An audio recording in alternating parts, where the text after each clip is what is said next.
നമസ്കാരം. പുതിയ വീഡിയോയിലേക്ക് എല്ലാവർക്കും സ്വാഗതം. കഴിഞ്ഞ വീഡിയോയ്ക്ക് നല്ല റെസ്പോൺസാണ് എല്ലാവരും തന്നത്. അതിന് ഒരുപാട് നന്ദിയുണ്ട് നിങ്ങളുടെ എല്ലാവരുടെയും. അതുപോലെ തന്നെ നമ്മുടെ അതിർത്തികളിലും മറ്റും യുദ്ധം ഇപ്പോൾ നടന്നുകൊണ്ടിരിക്കുകയാണ്.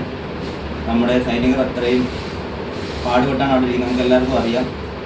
അതുകൊണ്ട് തന്നെ നമ്മളെല്ലാവരുടെയും പ്രാർത്ഥനയിൽ ആ സൈനികരെ ഉൾപ്പെടുത്തുക. പിന്നെ ഇന്ന് ഞാൻ വന്നിരിക്കുന്നത് കുറച്ച് കണക്റ്റിംഗ് ഫാക്റ്റുമായിട്ടാണ്. അതായത് കണക്ട് ചെയ്ത് നമുക്ക് എങ്ങനെ കാര്യങ്ങൾ കൂടുതൽ പഠിക്കാൻ പറ്റും അതിനെക്കുറിച്ച് പറയാനായിട്ടാണ് വന്നിരിക്കുന്നത്. ഇത് കഴിഞ്ഞതിന് ശേഷം ഓരോ ടോപ്പിക്ക് ബേസ് നമ്മുടെ PSCയുടെ ഓരോ ടോപ്പിക്ക് ബേസ് ക്ലാസ്സുമായിട്ട് നമ്മൾ മുമ്പോട്ട് പോകുന്നതായിരിക്കും. അപ്പോൾ തുടർന്നും നിങ്ങളുടെ ഈ സപ്പോർട്ട് ഉണ്ടായിരിക്കുമെന്ന് ഞാൻ പ്രതീക്ഷിക്കുന്നു. അപ്പോൾ നമുക്കതൊന്ന് നോക്കാം, കുറച്ച് കാര്യങ്ങൾ നമുക്ക് നോക്കാം. ഒന്നാമതൊരു പേരാണ്, ആനന്ദ് എന്ന് പറയുന്നൊരു പേരാണ്. ഈ പേരിനകത്ത് കുറേ PSC ചോദ്യങ്ങൾ ഒളിഞ്ഞിരിക്കുന്നുണ്ട്. അത് ഏതൊക്കെയാണെന്ന് നമുക്കൊന്ന് നോക്കാം. ആദ്യമായിട്ട് ആനന്ദ് മോഹൻ ചക്രവർത്തി ആരാ? സൂപ്പർബർഗ് ബാക്ടീരിയകൾ കണ്ടുപിടിച്ച വ്യക്തി ആരാന്ന് വെച്ചാൽ ആനന്ദ് മോഹൻ ചക്രവർത്തിയാണ്.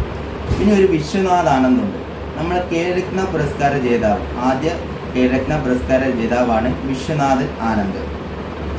ഇനി വരുന്ന ഒരു ആനന്ദ് എന്ന് പറയുന്നത് നമ്മളെ അമൂലിൻ്റെ ആസ്ഥാനം ഗുജറാത്തിലെ ആനന്ദിലാണ് നമ്മൾ അമൂലിൻ്റെ ആസ്ഥാനം സ്ഥിതി ചെയ്യുന്നത്.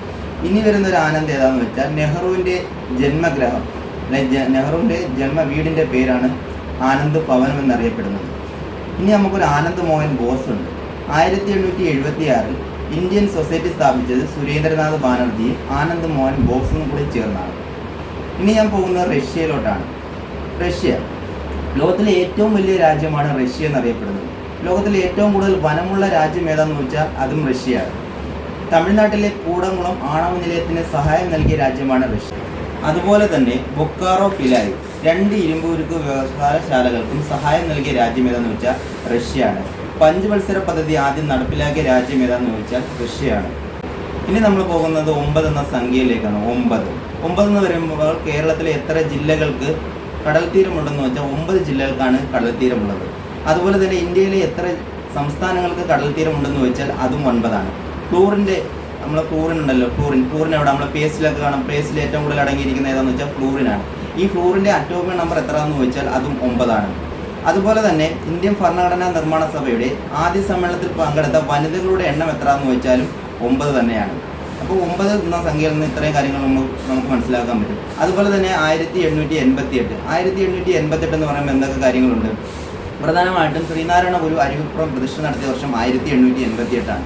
മലയാള മനോരമ പത്രം പുറത്തിറങ്ങിയ വർഷം ചോദിക്കുവാണെങ്കിൽ 1888ആണ്. തിരുവിതാംകൂറിൽ ആദ്യമായിട്ടൊരു നിയമനിർമ്മാണ സഭ നിലവിൽ വരുന്ന വർഷം എന്താണെന്ന് വെച്ചാലും 1888ആണ്.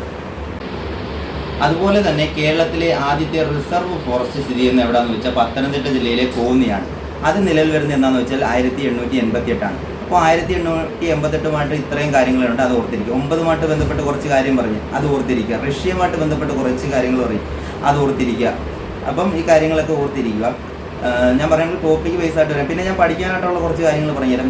അതുപോലെ തന്നെ നമ്മൾ KSRTC ബസ്സിൽ കയറുമ്പോൾ നമുക്ക് എന്തുവാ അടുത്ത സ്റ്റോപ്പ് കിട്ടുമ്പോൾ എപ്പോഴും ഇറങ്ങണ്ടേ, അല്ലെങ്കിൽ പെട്ടെന്ന് നമുക്ക് ഇറങ്ങണം, നമ്മൾ സ്റ്റോപ്പായോ, അതൊക്കെ ആയിരിക്കും നമ്മുടെ ചിന്ത. അല്ലെങ്കിൽ കണ്ടക്ടർ നമ്മൾ പൈസ കൊടുത്തതിന് ബാക്കി തന്നോ, അതൊക്കെ ആയിരിക്കും നമ്മൾ ചിന്ത. നമ്മളതൊന്നും ചിന്തിക്കാനേ പാടില്ല. നമ്മൾ എന്ത് ചിന്തിക്കണം? KSRTC നിലവിൽ വന്ന വർഷം ഏതാണ് ചിന്തിക്കണം? എന്നാൽ 1965. പിന്നെ എന്ത് ചിന്തിക്കണം? കേരള ഗതാഗത വകുപ്പ് മന്ത്രി ആരാന്ന് ചിന്തിക്കണം, അതാ KB ഗണേഷ് കുമാർ. അദ്ദേഹം പ്രദാനം ചെയ്ത മണ്ഡലം ഏതാണെന്ന് ചിന്തിക്കണം, ഏതാ? പത്തനാപുരം. അത് കഴിഞ്ഞിട്ട് നമ്മളെന്താ കേന്ദ്ര ഗതാഗത വകുപ്പ് മന്ത്രി ആരാന്നും കൂടെ ചിന്തിക്കണം, അതാണ് നിതിൻ ഗഡ്കരിയാണ് കേന്ദ്ര ഗതാഗത വകുപ്പ് മന്ത്രി. അത് അപ്പോഴത്തേനും നിങ്ങളുടെ സ്റ്റോപ്പ് എത്തിക്കോളും. അല്ലെങ്കിൽ വേറെ ചിന്തിക്കണമെങ്കിൽ ചിന്തിച്ച് അത് പഠിക്കുന്ന കാര്യം മാത്രമേ ചിന്തിക്കാം.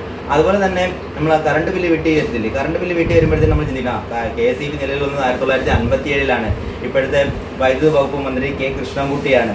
അങ്ങനെ ചിന്തിച്ച് ഇരിക്കുമ്പോഴത്തേനും നമുക്ക് സ്വാഭാവികമായിട്ടും നമ്മൾ എന്ത് ചെയ്ത് ഒരുപാട് കാര്യങ്ങൾ കിട്ടും. രാവിലെ പല്ല് തേക്കാൻ എടുക്കുന്ന പേസ്റ്റിനകത്ത് അടങ്ങിയിരിക്കുന്നത് എന്തോന്ന് PSC ചോദിച്ചിട്ടുണ്ട്. എന്താ അടങ്ങിയിരിക്കുന്നത്? ഫ്ലൂറിനാണ്. രാത്രി കിടക്കാൻ ഉറങ്ങുമ്പോൾ മെലാട്ടോണിൻ, ഉറങ്ങത്തിന് സഹായിക്കുന്ന മെലാട്ടോണിൻ, അതും PSC ചോദിച്ചിട്ടുണ്ട്. നമ്മുടെ ചുറ്റുമുള്ള കാര്യങ്ങൾ PSC ഒരുപാടുണ്ട്. നമ്മളത് ചിന്തിച്ച് എടുക്കണം.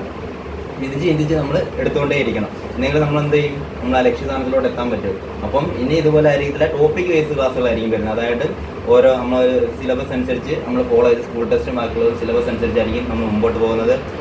പഴയ വീഡിയോയ്ക്ക് തന്നതുപോലുള്ള എല്ലാ പിന്തുണയും ഈ വീഡിയോയ്ക്ക് നൽകണമെന്ന് പറഞ്ഞുകൊണ്ട് നിർത്തുന്നു. നന്ദി, നമസ്കാരം.